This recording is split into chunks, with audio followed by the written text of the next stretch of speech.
This is Mark Lieberman, and you're listening to The World According to Mark on WPVM LP 103.7 on your dial and streaming globally at WPVMFM.org.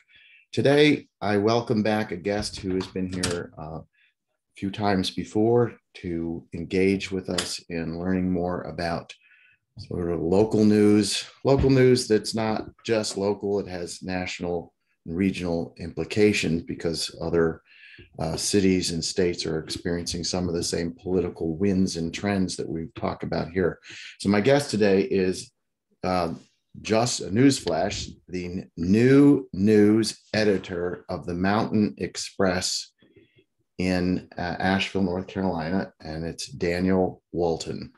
Daniel, thanks for being on the show today. Well, happy to be here, Mark. Thanks for having me.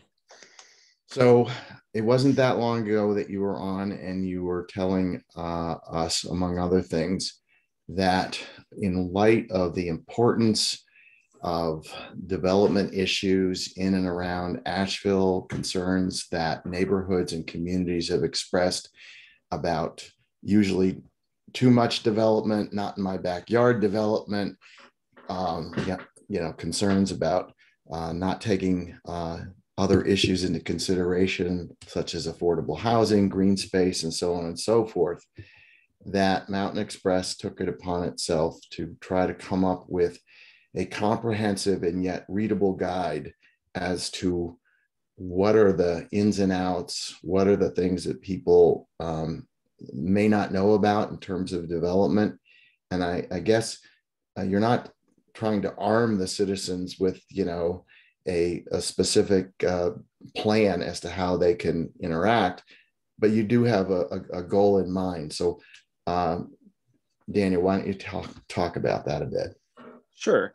Yes, the Mountain Xpress Development Guide is almost on newsstands. It'll be available on February 16th, coming out with our regular issue and then distributed throughout the year as kind of a supplement. But the goal of this guide is really to help residents understand these processes that can be honestly quite arcane, but that have massive implications for how people experience daily life. If somebody wants to build a 300-unit apartment complex next door to you, that's going to impact your daily life something severe.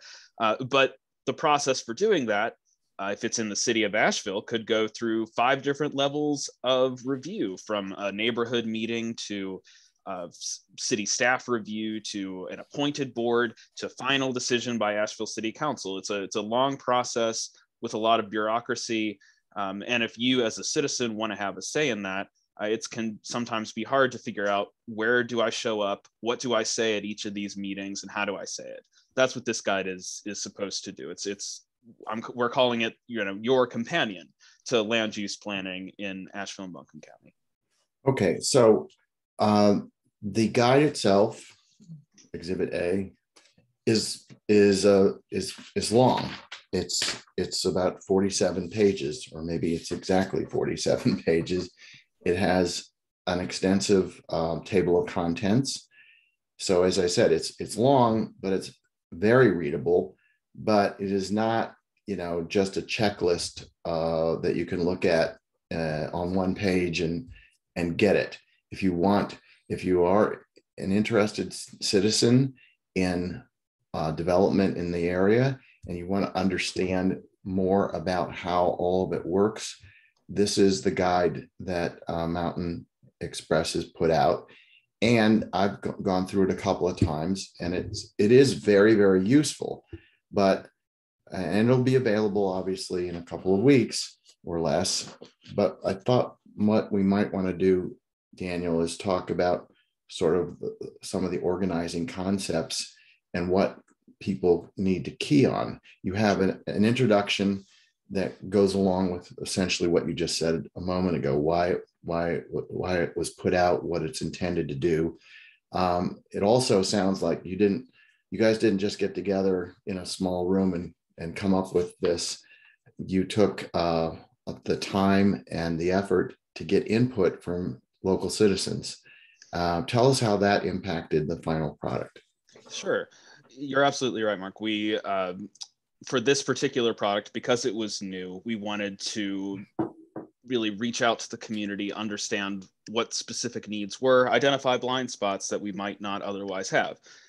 We also got a significant amount of funding for this from the American Press Institute, which is a national nonprofit that really focuses on reinventing journalism through community engagement. So this was in line with what they wanted and in line with what we wanted. So we did a number of small focus groups with community members interested in development. We put out a survey that reached over 230 people. What we learned from those groups was that people really wanted to learn about development early. People often felt that they were getting caught off guard by something that was going to go up near them. So that led us to prioritize. It's one of the first things that you'll find in the guide, showing people where to find early stage information through Asheville and Buncombe County, how to sign up for notifications from at least Asheville city government. So if you can set up an alert for projects within a mile from you, you won't be caught as unawares. We learned that people really were focused on public comment. So we made sure to, for every development board in the area, say, here's where, when, and how to comment.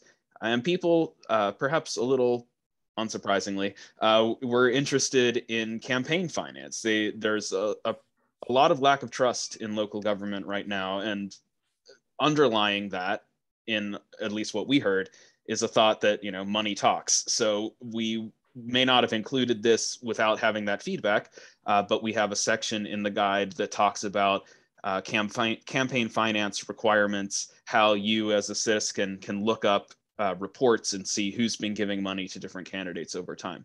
So the whole content and structure of the guide were really structured by the feedback that we got from that community engagement. Okay, so let's again go into some of the organizing principles. I think one of the first things that's covered in the guide is the issue of what city and local governments can and cannot do. And when I say that, as I'm reading from the guide, meaning how much control does the city and county have over the development process itself? And that issue is, I'm going to introduce that issue for Daniel to comment on, but the issue of so-called home rule. And I'll just say one brief sentence and let you sort of go from there, Daniel. In North Carolina, unlike other states, there is less power that is retained, so to speak, by city and local governments. I'll ask Daniel if he agrees with that. Because there are state rules that dictate, in effect, what the state retains as the ultimate jurisdiction, and then there are rules about what the city and local governments can do. And then there's probably a bunch of stuff where nobody really knows exactly where the line is drawn. But why don't you speak to that in terms of the way you understand it and the way the guide explains it, Daniel? Sure. So North Carolina is what's known as a Dillon's Rule state. And it's not uncommon. There are a number of other Dillon's Rule states throughout the country, but some states where people may have come here from, Florida in particular, is not a Dillon's Rule state. What that means is that, I've heard it called Mother May I. Like, the state explicitly outlines what a city is allowed to do. And if something is not in that explicit legislative authority, a city can't do it. That means, for example, that rent control, completely off the table.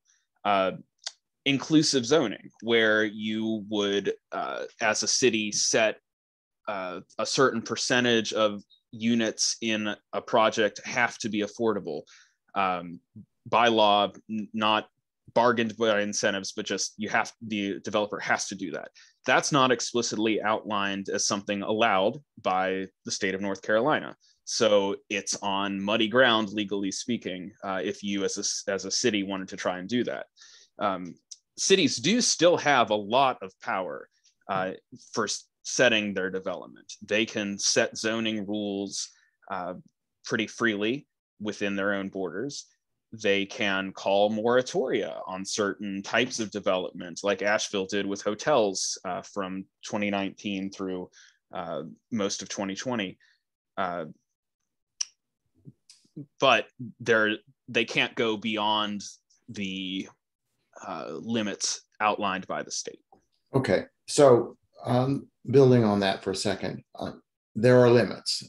Everybody has to understand that. But I think there's another important, quote, political point I would like to mention here, which is to say that, you know, if Asheville were able to do whatever the city government, speaking and hopefully representing the local population, it might be a very different city. You know, maybe there would be more parks, maybe there would be fewer hotels, maybe there would be a lot of things.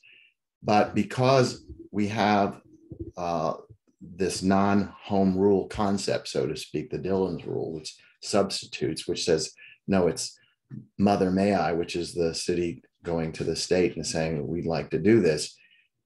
There are certain things that cities and counties can't do. And, you know, some people would say that's a problem, because I don't want a bunch of state legislatures, largely Republican, who represent a large swath of people, including people that live in rural areas, live outside of the cities, making decisions by limiting what cities and counties can do, because our needs are different. Our needs are different than, you know, what it's like in a small coastal town in North Carolina, or what it's like, you know, in further away from Asheville in the upper mountains. And that's, you know, I can understand people being concerned about that. But what that means is, if you don't like that, then you got to do something at a state level, which means you got to vote. You've got to talk to your legislators at the state level. You've got to see if things that are important to your area where you live, that are subject to the Dillon rule, or Dillon's rule, as you said, Daniel, and change it there. But otherwise, you got to play with the cards that are dealt, and the cards that are dealt are, there are certain things you can't do. So, right. I mean, if there's something that a municipality wants to do that's not currently allowed, you're right. The best and only way to change that is to have the state legislators that represent your area pass a local bill through the General Assembly, explicitly giving you the power to do that thing. That has happened for Asheville in the past. One example that comes to mind is a bill that passed, I think, in the mid 90s, that gave us some power to regulate tree canopy and to have levels of protection for the urban forest that were above and beyond what is the general baseline throughout the rest of the state. So changes can be made at the state level. You just have to jump through that hoop. Okay. So let me reintroduce Daniel Walton, who is the news editor for Mountain Xpress, and he's talking with us today about the development guide that was prepared, a very comprehensive document that's meant to be a guide to everybody, and, you know, all citizens, people who want to be informed and advised, and particularly people who may want to interact in the system with the boards and committees that make the rules. And particularly, again, as we just stated, there are a lot of things that Asheville, the city, and Buncombe County, the county, less so, I guess, than the city, can do, and can do with respect to development and have jurisdiction over. And if you follow this guide, if you read this guide, if you have this guide handy before you go out to picket a proposed development, when you might be too early or too late, or have the wrong concepts, or talking to the wrong people, use this guide. I think that's what's intended here. Mhm. So we've talked about, again, home rule, and let's talk, if we can, just a little bit, bear down, what is it that the city does in fact have authority over? And when I say city, I think your guide indicates that there's what, 30 different boards, maybe more than that, committees that, depending upon the nature of the project and what stage it's in, might have initial jurisdiction. But we'll talk about that first. What are people going to be looking at in terms of how they plug in? Sure. Well, the city does have, I think, as of current count, like over 30 boards, commissions, council committees. Not all of them are related to development, but there are 3 or 4 in particular that regularly review different developments. So the city process in Asheville generally goes, for a large project, like say a hotel of over 115 rooms. First, there'll be a neighborhood meeting where the developers will engage people within, I think, 200 feet of the project to hear early concerns.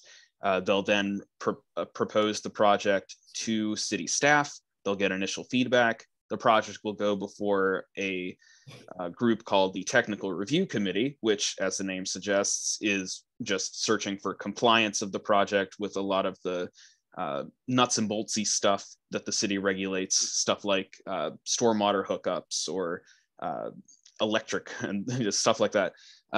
It will then go to an appointed Design Review Committee, which looks at the appropriateness of the plan for the area that it's in.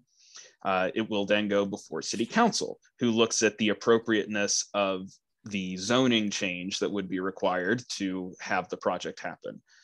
So all of those levels are looking at slightly different things. And if you're a member of the public, you want to know, what are my concerns mostly about, so you can address those to the appropriate level. So let me ask this question, Daniel. Because there's sort of a tiered review where a certain committee might have input about certain things at a certain level, and then it goes up the chain of command, so to speak. If we're talking about the city of Asheville, then ultimately it goes before City Council. But is it your sense, and would you be saying to folks that are wanting to get plugged in, that they should get plugged in early at the very preliminary stage? I mean, maybe not at the absolute preliminary stages, but definitely earlier than council. By the time a project reaches City Council or the Buncombe County Board of Commissioners, a lot of the details have already been ironed out in most cases. The elected officials are very busy people dealing with a lot of stuff on a regular basis. And in a lot of cases, they are willing to not look too hard into what they've been recommended by lower level boards. So to have influence on a project, it's a lot easier to change how the ball is rolling when the ball has just started rolling. You push early up the hill and the ball can end up in a much different place. Okay, so not to interrupt, but that's not to say that City Council ultimately doesn't have the ability, subject to pressure from citizens or new information or whatever, to overturn or to not go along with a particular recommendation.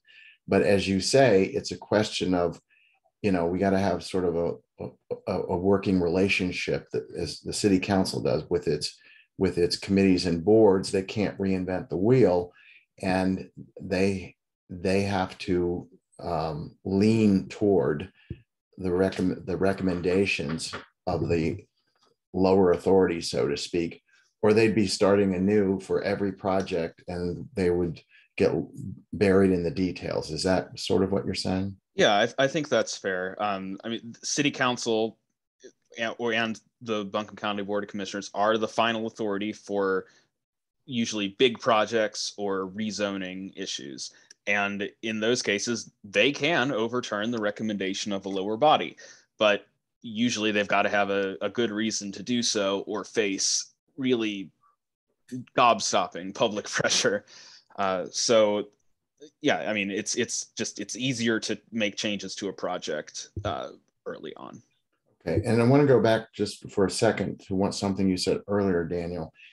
If people want to know about projects early in time, those that are going before some committee at an earlier stage and then ultimately ending up at city council, they have the ability to go online, to go to a website or do something and say, I want to be alerted about this, that, and the other thing. And if you can, how's that process sorted out? Yeah, I mean, a lot of this is in the guide itself, so I don't want to steal too much of the thunder. But for the city of Asheville in particular, there's a website, notifications.asheville.gov, and you can sign up for notifications via email whenever a project of above a certain scale gets proposed within a certain radius of an address. That could be your house, that could be where you work, just anywhere that you're interested in. Buncombe County does not have a notification system like that, but they do list all projects that are proposed on a number of dashboards online, and those are linked in the guide. So if you're interested, worried about development in your area, those are the places to check on a semi-regular basis to make sure you're in the loop. And to be sure, in Asheville and the surrounds, there are a lot of nonprofit, non-governmental organizations who probably do keep tabs on a regular basis and get those alerts. So if there's a project which is going to affect water quality, or if there's a project that's going to affect, air quality or traffic flow or whatever, I'm guessing that this doesn't just fall on an individual citizen who has other things to do besides follow every project. That's another way in which these committees and boards are held accountable, because you have these organized groups that have more resources and more people to follow up. Is that a fair statement? I mean, in my experience, particularly from the environmental angle, there's usually not a huge amount of advocacy. I do remember, for example, there was a development in along Bear Creek in near the Crossroads Church in West Asheville that got the Friends of the Hominy Creek Greenway involved. That was a kind of environmentally focused organization that was really worried about the erosion effects that this proposed apartment project could have on Hominy Creek, which is already one of the worst waterways for E. coli in the county. But, in a lot of cases, these are going to be projects, like a large downtown apartment building. Downtown's already pretty built up, and environmental groups not going to be keeping tabs on that. Perhaps like the Preservation Society of Asheville-Buncombe County might be keeping tabs on projects that threaten historical areas. There was a big dust up about a development proposed for Charlotte Street that would have knocked down a number of historic buildings there. But in a lot of cases, these developments are not necessarily on the radar of large nonprofits because they're not, they're not influencing the region in obvious ways. They're influencing neighborhoods in obvious ways. Okay, so fair concept, and thanks for setting the record straight on that. That just, again, while we can't depend, I think what that means, a word to the wise, is you can't depend upon some other organization picking up an issue that a neighborhood or an individual might be interested in. And that's why getting these alerts and getting plugged in early and often, as they say, is so important. So, not to get lost in the weeds, again, you mentioned that there are some things that the city can do, notwithstanding sort of home rule type non-home rule type issues. You had one in here that I thought was interesting. It says that that in you have things that you say can and things that can't. I guess what you mean by that is what there are things that the city can do, and there's things that the city can't do. Is that what that means in effect? Well, that's the cans and can't section is for all local governments, not just the city of Asheville. Okay. But yeah, those are things that are explicitly allowed by state law under, as the Dillon's rule state, versus things that are not. Okay. So one that stuck out to me was make a deal. The local governments can make a deal. Can you just speak to that for a second? Sure. So in that case, we're talking about kind of the horse trading that goes on for like a new apartment complex in Asheville, where the city council wants to encourage affordable housing. They can't mandate it, but they can say to the developer, for example, we will give you X years of a tax break if you build X number of affordable units in your property and guarantee them for a certain period of time. Like city council and all local governments have the power to make those kind of carrot-based incentives for things that they want to happen. And what's I think gotten some notoriety is can a deal be made where the city says we will approve of this particular developmental plan by, let's say, a company moving into the area, if you can guarantee X number of jobs at certain pay levels for X number of years? Does that also fit into that concept of what can be done in terms of the horse trading, as you say? Well, that's an economic development thing. I mean, I assume you're referencing the Pratt and Whitney plant an example as the biggest, most spotlighty example of that. Yes, and local governments have the power to make those kind of economic development deals. And one thing that frustrates the public and the journalists among us is that the details of those deals are by state law shielded from public record. They're very hard to uncover before they happen. I mean, the argument for that goes, well, if other cities knew what we were bargaining with this company for, they could just overshoot us by a little bit and get the company to come to them. But for this average citizen who wants to have input on, should we bring this company to our community, it can be hard to weigh in on that. And that's just a factor of state law. Okay. Here's another one that jumps out. Again, the way the guide is organized for those obviously who don't have a chance to see that or won't have a chance to see this for a little while. You have can'ts, cans, and maybe not.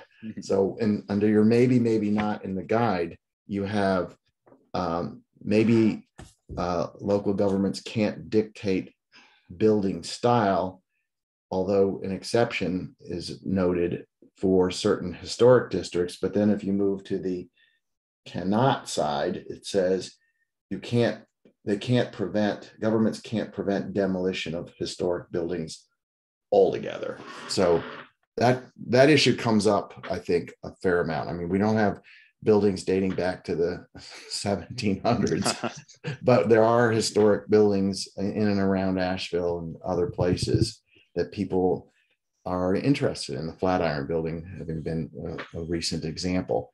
So how does that flesh out? If you could talk about that a little. But before you do, we're talking with Daniel Walton. I said Walton, just sorry, too early in the morning. Walton, who is the news editor for Mountain Xpress. So historic buildings, historic preservation. I'm not super up on my historic preservations personally, but I think you've outlined the main issues here. If you are somebody in a historic district, say the Grove Park neighborhood, and you want to change your house, you can only do it in a certain way to maintain that kind of aesthetic of the area. You can knock down the house altogether if you want to after a certain waiting period, but while it stands, it's got to fit in with the rest of the neighborhood. But if you're outside of a historic district, it's a lot harder for a government to say, well, we want all of the buildings in this part of town to be red brick and Tudor style or something like that. That's not something that can really happen. Okay. Let's go to something that's a little bit lighter in touch, but still important. You have a not in my backyard ism. And you, these are rules, suggested rules of the road, so to speak, that the guide says, if you, in effect, I'm editorializing here, if you, local citizen, want to be effective, you might want to do this, but not this. And one of the sentences, again, that jumps out to me is a reference to a letter which went to the city council late last year, which started out with something like, "Are you people insane?" So, what are you trying? What was the guide trying to get at there? So, yeah, I mean, that's not something like that is verbatim from that particular email. So what that particular section of the guide is trying to get at is just these guidelines for effective public comment. We talked to former city council members, to a former mayor of the city, to a former Buncombe County Board of Commissioners members, just to get their take on, when they're sitting behind the dais, given thumbs up or thumbs down to a given development project, what actually might change their minds. And it's usually not being directly insulted, and it's usually not threats of, we're going to vote you bums out in the next election cycle if you don't go our way. In a lot of cases, what does shift the conversation is, constructive steps. I like, not just blanket, we don't want this in our backyard, but we think this project could be better if you were to add an extra exit from the development so that we wouldn't have as much traffic on this road. Or it would be better if we were able to have a little more green space in this part of the place where our kids play. Usually public comment works best if you as a resident are able to share kind of a personal story about what this property means to you, how the development would change your property of life in a specific, or quality of life in a specific way, really helping officials understand the small scale impacts of their decision, really kind of putting a face on issues that can be a little abstract. Okay, so just to focus on that a little bit more. I think it's NIMBY is the acronym, not in my backyard. These are rules of the road that are similar to like what a counselor would tell someone who's looking for a new job. Be appropriate. No 4-letter words, no threats. Be appropriate. But the not in my backyard has a special significance in terms of development, which is to say, literally, as a homeowner or owner of property, you may have a fair amount of control over what happens on your little piece of land, but you have only a little bit of power with respect to adjoining or contiguous property. And the further away the property is from your quote backyard, the less rights that you have, essentially, because then you're interfering with somebody else's right to utilize the property. So the word to the wise, I guess, if you're wanting to be effective as opposed to just having your 3 minutes of quote fame, is to figure out options, figure out alternate, or come up with some alternatives or things that might change the views of the city council, because they hadn't heard it before. They might not have considered, or they might not know, the impact. That's really what it's aimed at, correct? Yeah, I mean, if you don't own a property, you have very little leg to stand on in terms of what happens on that property. In the interest of the community, you can try to mitigate the broader impacts of what happens on that property. But most of the time, if somebody wants to build something that's allowed on their piece of land, they're going to be allowed to build it. So the most effective public comment usually is not a complete denial of a project. It's how can we make this project better? Or how can we recognize benefits for the broader community from this project? That's not to say that a lot of people railing against a project at the same time can't shut something down. It's happened before. In the guide, there's an example of a proposed hotel project for Broadway Street right next to the Lazy Diamond Bar that pretty much did get shut down after oodles of downtown residents and musicians all showed up at an early neighborhood meeting and proved that there was going to be a very, very hard path for that project going forward. But for the most part, it's a lot easier to mitigate or tweak projects than cancel them altogether. Well, let me speak to that a bit, or get you to speak to it more accurately, Daniel. Again, there are limitations in what the city and county can do in terms of restrictions on development, but there's also a fair amount of power that they have to work on the parameters of it.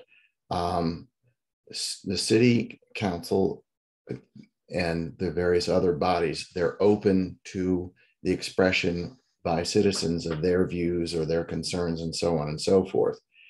But it does seem as if there are a lot of projects where people think the more anger, the more bodies they can throw, the more, of a nuisance in effect they can make of themselves, the more they don't have to worry about, the limitations or the rules and so on and so forth. I mean, is one of the purposes of this guide to say that's not the most effective route, or there are other routes? Or again, in the example you just brought up, it sounds like maybe they didn't have it. Maybe the community resistance to a particular project was not based upon some, specific legality, but was more, we just want you to know we're not in favor of this project. And if you build the project, the owner of the development is going to have problems forever because we're not going to patronize or whatever. Well, I mean, in that specific case, I think the community was thinking we're going to oppose this project based on community benefit grounds. Things like having a hotel right next to a bar would lead to the demise of this good local business. But I think the point of the guide overall is really to help the community be a little more collaborative in working with development. I mean, the area is growing, the area is expanding. The forces of population growth, of migration, of money flowing into the area are substantial and very hard, if not impossible, to completely shut down. So I think the thought with this guide is to really help our community see the process, understand the process, influence the process for the better. Okay. Dan, I don't know if you can speak to this, but let me just mention, because it's treated in the guide in a couple of places, this issue about hotels. Mm-hmm. And I don't think there's a month or two that goes by that you don't hear about a proposed new hotel, and then you hear about the resistance, or maybe you see it on social media. We don't need another hotel. Why do we need another hotel? Some of that concern is we don't think that the hotels provide enough contribution through the tourism board to supporting the local infrastructure. And that's important because more hotels bring more tourists, which means more of a load on the highways and more demands on the infrastructure. Some of it is, frankly, we don't want any more tourists here because tourists don't live here and they don't care as much about the quality of life things as we do.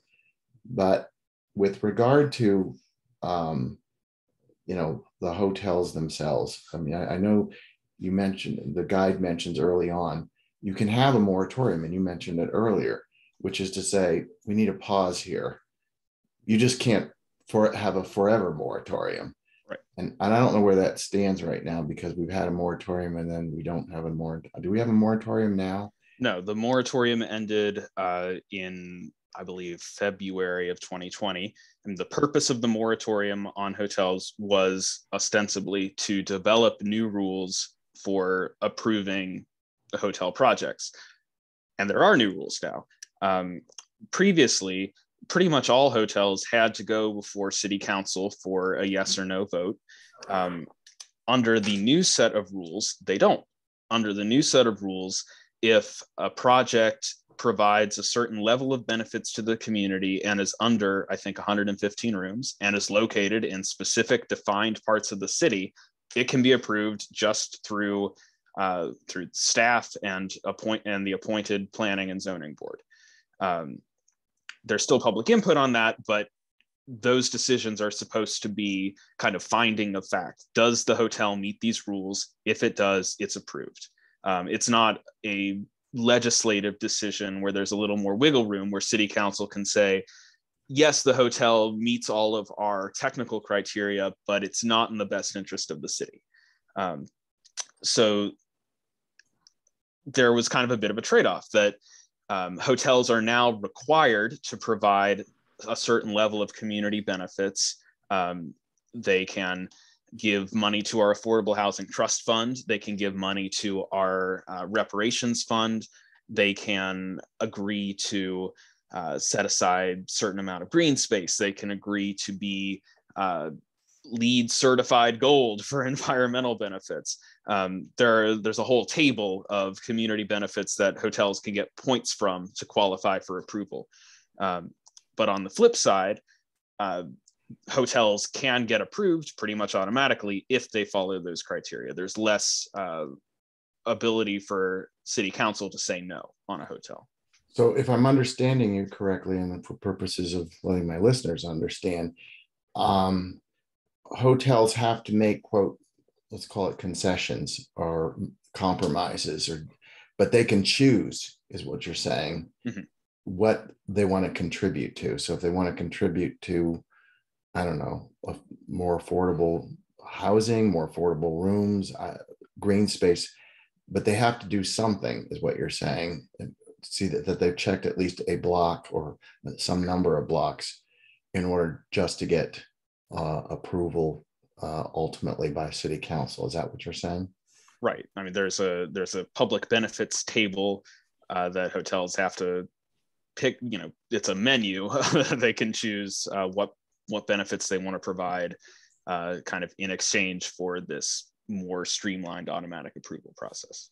So a lot of hotels have been opposed just on general principles, like no more hotels. That doesn't get, since the moratorium has been lifted, that's not going to ring anybody's bell at city council. But there are other kinds of complaints that have to do with how big it is, or how many parking spaces there are, or what it's going to do in terms of affecting the road traffic and ingress and egress. What is the ability of a citizen under your with the guidelines that you've helped to prepare to interact on those types of issues? So we're not just saying not in my backyard, but we're saying if you're going to build a hotel, it can't have a gazillion rooms and tons of parking spaces, because you're just going to clog up everything. Sure. Well, a lot of those requirements are set in the city's unified development ordinance.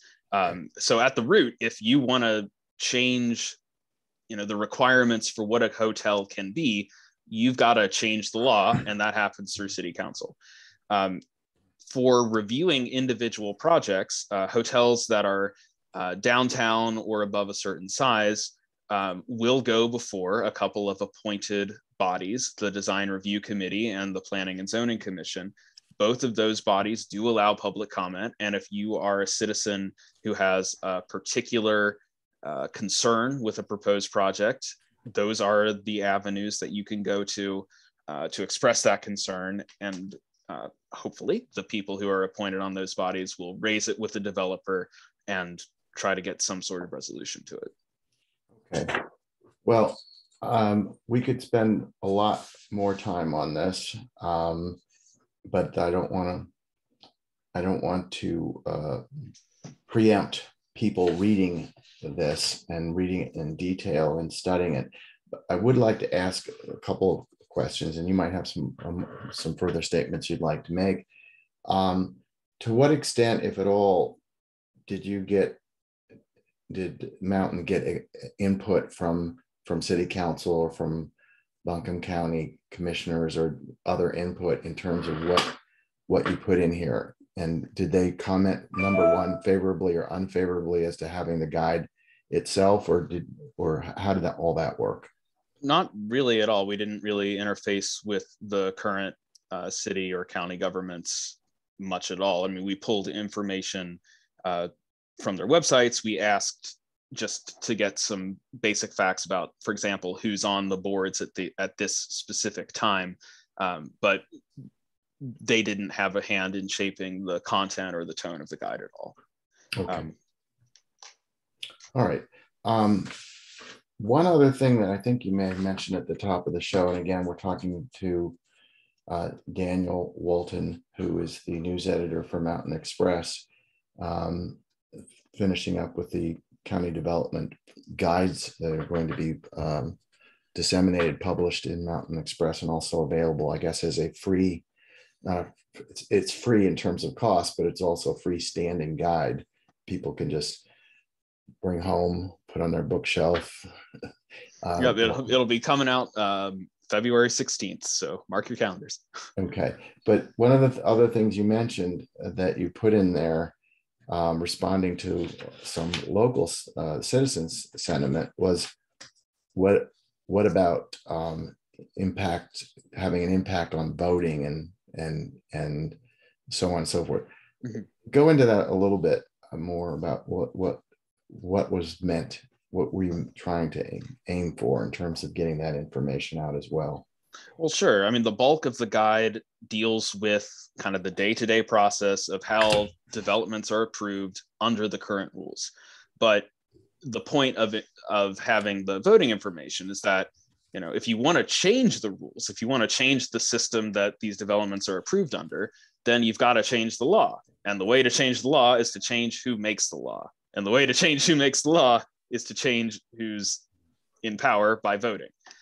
So that level of civic engagement can be just as important or more important than showing up to a planning and zoning meeting, is to say, we want to have a majority of people on, say, the Buncombe County Board of Commissioners that want more defined zoning for rural areas of the county. Or we want to have a block of people on Asheville City Council that are going to revisit the hotel rules and make it a lot harder to build them. Those kind of decisions have to be made legislatively, and the easiest way for citizens to drive those changes is by electing new people. Okay. So why don't we turn to another topic that we talked about, Daniel, before going on air. And I'm going to let you sort of lead us through it. It has to do with schools, public education in Asheville. It has to do with a desegregation order, which has been on the books. And it has to do with some feelings and some concerns, perhaps, that some of the limitations imposed, presumably by that well-meaning desegregation order, may be somewhat out of touch with where people want to go now, or at least certain segments of the population want to go now. And you wrote an article leading up to the recent Board of Education meeting about a year ago or 8 months ago. It was carried in Mountain. So talk to us about that. Sure. So as I wrote about last March, the Asheville City Schools District is looking at changing its desegregation order. This is a legal requirement put in place originally in the 1970s in response to Brown versus Board of Education that requires the city school district to, in each of its individual schools, maintain a sort of racial balance. Essentially, it prevents the schools from having all white schools or all white or all black schools or all Hispanic schools. It says you have to keep the proportions of each race in your school within a certain percentage of the overall demographics of the system. Sounds reasonable. The argument that some in the city school system are making is that by setting those kind of targets for racial demographics in individual schools, the effect now is that it's preventing primarily Black students from going to the school that they want to go to. I mean, there are much fewer Black students in Asheville city schools than there are white students. So let's say you've got a school that's 100 kids, and the demographics are about 80-20. So let's say you've got 80 white kids in the school, you've got 20 Black kids in the school, and you're the 21st Black kid who wants to go to the school. Under this order, you might not get to go to the school because that would throw off the distribution between, like, it would make the school more Black than the overall distribution throughout the district. That's a big simplification, but that's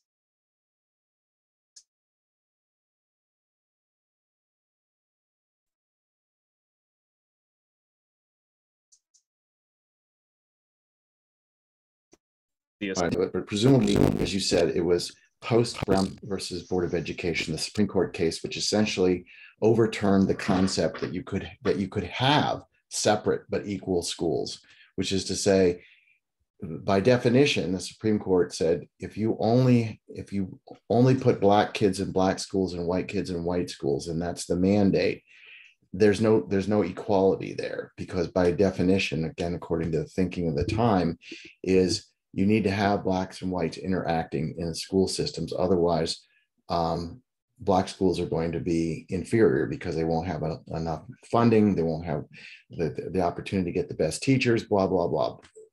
That's a fair synopsis, I guess. And maybe that's your understanding as well, Daniel, as to what was going on there. And apparently Asheville, this desegregation order suggests to me that Asheville had a problem, which required a desegregation order to be entered to overturn that concept that was existing in the schools at the time. Right. I mean, if you go back to the history, for the roughly 10 years after Brown versus Board of Education was passed, Asheville city schools remained a segregated system. There were still all white and all Black schools until the mid to late 1960s. So this federal desegregation order was meant to overturn that and to ensure that all students had access to schools that were funded at similar levels, that were staffed with similarly skilled people, that kind of thing. The thought now is that, and this is from Shonda Sanford, who's a member of the Asheville City Board of Education. Her argument is that if a certain number of Black students want to congregate in a given school, they should have that ability to do so, but they are being prevented from doing so by this desegregation order. Okay, so because the desegregation order was written with certain thresholds, percentages, you had to have 15% minimum representation of Black students in schools in order to be considered not to be segregated. Was that the sense of it? And then let me just mention, the demographics in the city of Asheville have changed. There's a much smaller percentage of Blacks living in the area and Black students. So I guess the individual that you just mentioned, repeat her name again, please. Shonda Sanford. Shonda Sanford is saying that concept doesn't work very well now because you're precluding the parents of Black children from getting into schools that they want to get into because they feel that there needs to be greater exposure to different kinds of curriculum. Perhaps, is that a fair statement? I mean, the because is a little fuzzy, but I mean, we'll get to that. I will say that first of all, there are some numbers available from the school district, which I got through a public records request to kind of shed light on this point of, are Black students being prevented from going to the schools that they want to go to? And if you look at the numbers for the past school year, the 2020-21 school year, you find that there was a slightly lower percentage of African-American students who got their first choice of school. It turns out that like 83% of white students got their first choice of school. 78% of Black students got their first choice of school. Whether that difference is statistically significant, I don't know. But I mean, if you just look at the raw data, like it shows that fewer Black kids got their first choice of school. So returning to the point about curriculum, there are some strains of thought among Black educators specifically that allowing for a congregation of minority students at a given school can be beneficial.